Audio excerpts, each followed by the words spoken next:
every situation I'm in, I want to create value. I think John's great. I love it how he just lays it out there, kind of, bluntly, but in a way that's not off-putting. It confirmed some of the things I know I'm doing already, but then gave me a lot of ideas of stuff that I hadn't even considered. You need a deadline. What worked for you in the past? You had a deadline, and you had to train for that. It's the same thing with the revenue. When's your deadline? How are you going to train in order to hit that? John can talk directly to the person and help them understand what needs to be done at a level that they can understand it. I think actually a lot of coaches and advisors get this wrong. Do not borrow it from what you're doing right now. You want to marry those two things in your life.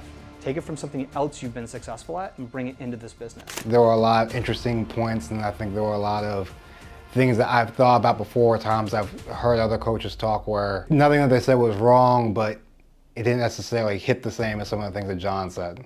He started having 3 days a week team meetings where he went over his vision for the company, he went over what he wanted for them, what he was building for everybody and how he was going to share it all with them. And immediately that day, he was getting flooded with text messages and calls from people he had never talked to in his company about great ideas that they had for building this brand. I prefer the word community over culture. Right? If you build a great community, you automatically will get the culture there. Right? But I think it takes a little bit more. I think it means a little bit more.